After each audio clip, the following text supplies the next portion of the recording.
Hey, how's it going, guys? Jack and Matt here with Toasty Roast, and today we have an exciting one. This is an $800 gaming PC that is actually pretty mid-range slash high-end, and 800 bucks? I mean...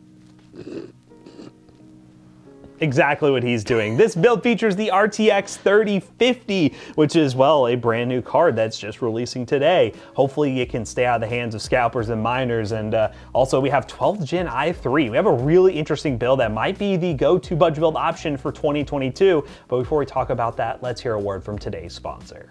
Today's video is brought to you by GVG Mall, our favorite online marketplace to gain access to some really awesome discounted game keys, and more specifically, those Windows 10 licenses. Going to GVG Mall is as simple as clicking the link in the description down below and then going to the Windows 10 Pro licensing key, click and buy it now, adding code TB20 to checkout, and then you'll get 20% off, and then you just type in that code to the actual Windows 10 activation bar, and boom, you have Windows 10 activated. And fun fact, it'll actually work on Windows 11 Home and Pro also. Just make sure you buy the right Pro or Home key depending on which version you have. So if you're looking to build a new gaming PC or just get that gaming PC that you've been running unactivated for a long time upgraded and ready for Windows 11, use the link in the description down below and use code TB20 at checkout to save money on your Windows 10 key and game purchase. Special thanks again to GVG Mall for sponsoring this video. Now let's get into the video, shall we? So big thanks to PNY for sending over this RTX 3050, so let's go ahead and talk about all these parts. Let's do it. So here, ladies and gentlemen, we have the latest and greatest i3 12100F. So this is basically, you know, your 10100, 11100, and no integrated graphics, 4-core 8-thread. There's no efficiency cores in this, so nothing too confusing there. You guys are probably used to 12th gen i5s, i7s, and i9s having performance, efficiency cores, and weird number of threads. Well, this is just plain Jane, 4-core, 8-thread, 0 efficiency cores. They're all performance cores. So pretty excited to see if this is actually that much better than the previous 10th and 11th gen that we've come to love. And next up we have this VETROO V3, and they actually kind of came in clutch. I mean, look at this, LGA 700 ready. There's not a lot of coolers that say that just yet, and it has a nice RGB fan on it, really nice big black heat sink, and it's ARGB. It's actually not just like the plain, you know, always RGB one that we're really used to seeing. Next up, we have this GIGABYTE B660 motherboard, and this is the DS3H lineup, which is one that we've really come to trust. We've used these boards so many times, really never had any issues with them. They're really basic. They're really similar to like the lowest end boards that you can get, except they are the next step up at B660. We'll be excited to see what the actual headers that they have in this, like does it have USB-C, does it have USB 3.2, and what else does it have? You know, 2 RAM slots, 4 RAM slots. Hopefully it's actually a pretty upgradable board, but we'll find that out. And we do have some DDR4 RAM here, which is still very, very readily available unlike DDR5. Now, they don't really have B660s that support DDR5 yet, to our knowledge. They might not ever have them. So you do have to go with DDR4, so that's something to keep in mind. You know, if you are doing this 12th gen i3 with this, it really does make sense. But if you're doing like an i5 or an i7, if you want to go to the next upgrade path to doing DDR5, that is not possible without upgrading to a whole new motherboard. So just keep that in mind. But this is Accelerate from PNY, 3600 megahertz, and it's 16 gigs dual channel. I mean, what more could you really ask for? And RGB. Next up, we have this Western Digital Blue SN550. It is an NVMe M.2 SSD that we really like a lot because Western Digital is just such a trusted brand, and they look good, they perform well, they have good read and write speeds, NVMe, and a whole terabyte. You can fit all your games on there. Now, the main focus of this video, the RTX 3050 with its 8 gigs of VRAM. Is this the budget GPU we've been asking for? Well, we're about to find out what it looks like on the used market and how it performs. But yeah, right now at MSRP of $250, that's what makes this an $800 build. If you're looking at eBay right now and these things are going for $300, $400, well, that changes things a little bit. But yeah, we're excited to see how this thing performs. And with the kind of problematic launch of the 6500 XT, is this one going to be significantly better? Or would you still want to consider the 6500 XT? We're gonna have those answers for you when we finish our benchmark run. Now for the power supply, which is probably all glary and you can't really see it very well. We have the good old EVGA 500GD. Love these power supplies. They're really good. We got the 80 plus gold efficiency at 500 watts at a really good price point. The cables are all black. They look really nice. And yeah, 500 watts should be more than enough for this PC build. And for the case, good old MUSTEX. This is one we haven't used before. The front is a little bit different. Has some RGB built in. I really didn't really think about MUSTEX RGB with this ARGB stuff, so it's gonna kind of be a doozy, but we'll make it work. And yeah, it's gonna be really blinged out, and hopefully this card right here is gonna be what we've been looking for so long.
Alright guys, now that we have this RTX 3050 PC all booted up and ready to go, let's dive into those benchmarks real quick. Now we decided to test this PC in a couple of titles, those being God of War, Apex Legends, Forza Horizon 5, Fortnite, and Call of Duty Warzone. First up, in God of War at 1080p on high settings, we average 60 plus FPS. God of War is a really good PC port from the PlayStation, and getting 60 FPS is really all you really want to get on this game. Anything over that is just kind of extra.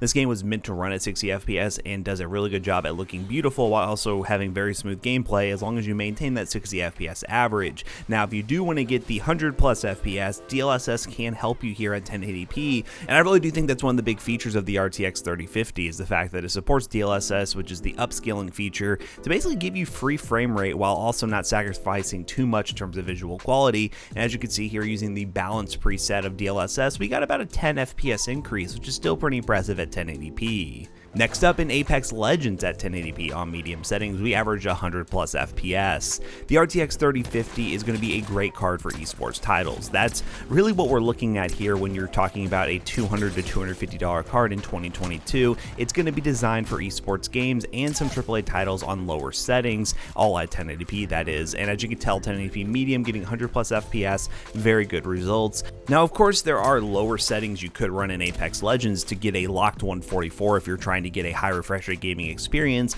but 1080p medium, in my opinion, gives you the best balance of performance and looks if you're really going for that. But feel free to drop the settings to 1080p low and get a really awesome gaming experience if you're trying to be competitive in Apex Legends. Next up, in Forza Horizon 5, using the built-in benchmark on high settings at 1080p, we ended up averaging 93 FPS. Forza Horizon 5 is a pretty demanding game, and getting over 60 FPS in this game at high settings is a really awesome achievement. I could see this running 1440p medium or 1440p low and getting that 60 FPS average, and that's with a budget card, a $250 card. Now, I know the million-dollar question is, will this card actually be $250? And you know what? We won't know that until this video goes live at the time you're watching it. So let me know in the comments down below what they're going for on eBay, and let me know if you managed to pick one of these things up, or let me know if they've actually stayed in stock on Amazon and Newegg and other retailers, because only time will tell if this RTX 3050 is going to be a good value card or it's just going to be scalped too much to where it's not worth picking up anymore. Next up, in a game that's more of a test of that i3 12100, Fortnite on 1080p on epic view distance, everything else on low. Yes, of course you can run performance mode, but performance mode has been pretty buggy as of recent when testing systems, so I wanted to go back to the old pro settings. Let me know if there's a different configuration I should run in the comment section down below, but as you can see, we maintain 144 plus FPS. Yes, I know the main focus of this video is the RTX 3050, but this is our first time using that i3 12100, and it really just grows upon the awesome performance of the i3 10100 by just improving the IPC while still maintaining the 4 cores and 8 threads. As long as this thing stays in stock at a decent price around the $100 price point, and the price of these 12th gen Intel motherboards go down a little bit, that's the main downside with this i3 right now, is the fact that motherboards are more expensive than they are for 10th gen. So if you are on a really tight budget, you're probably still better off going with the i3 10100 instead of this. But if you can scrape by a little bit more money to get a better motherboard, some good DDR4 and things like that, you should have no problems whatsoever maxing out most games at 1080p. And last but certainly not least is Call of Duty Warzone at 1080p medium settings. We average about 80 plus FPS. Now, I really do think overall this is a pretty good PC for the money. The RTX 3050, as long as it stays around the $250 price point, is going to be a good buy. Do I expect that to happen? No. I want to be surprised if that happens, but I'm done expecting these cards to be in stock until it actually happens, and then at that day, we'll be very happy. But yeah, $250. Good starting price. I imagine this probably is going to be like $350 to $400 on eBay. At that price point, is it really worth it? Well, compared to whatever else is out on the market, and make that decision for yourself. But let me know down below what you think of this card, if you think this is a good PC, and stay tuned because we will be doing a live streaming setup featuring the RTX 3050, because the one thing this card has that the 6500 XT doesn't is that EVGA encoder, which allows you to do live streaming and things like that. So now that we finish the benchmarking section of today's video, how to bring Jackson back in here to wrap this video up real quick. Alright guys, so we just got done benchmarking this awesome new card with the really cool new CPU and motherboard, and overall it does really well. I mean, for $800 right now, you could not beat that. There's really just nothing in the market that you could really do for that MSRP, and hopefully this is a lot better than the 6500 XT that AMD recently released, which you guys have probably seen the videos on, but you know, you'll probably have some benchmark comparisons pretty soon. So as long as this graphics card stays close to the $250 mark, which I don't expect it to, and I'm just waiting for NVIDIA or whoever to surprise me and show that these cards are actually going to stay in stock, readily available, regardless of everything going on in the world. But as long as they stay between $250 to like $300 to $350, I really do think this is the budget card we've been waiting for pretty much any PC you want. And if you guys stay tuned, the channel will be doing a streaming setup around this card to show that powerful NVENC encoder and show how you can get into streaming on a budget if you can pick one of these up. So once again, if you want to buy any parts from today's video, link in the description down below will be affiliate links and it will help us out. And big thanks again to PNY for sending over this awesome graphics card for launch day review coverage. So as always, we hope you guys enjoyed today's video. If you did, check out our other two YouTube channels and also our twitch.tv/toastybros. Do not forget to like, comment, and subscribe. And we'll see you guys in the next one. Peace Goodbye. And hey, if you want to get your hands on this PC right after this video goes live, I mean, you can pick this one up. Maybe. Just maybe. But we'll have some PCs over at PCBros.tech. Either it's this PC or a lot of other computers that we have to sell. Yeah, check out our website, PCBros.tech, or come in person to pick it up. See you guys later. Goodbye. I kind of forgot about the streaming stuff. Yeah, no, that's what I saw you being like, maybe?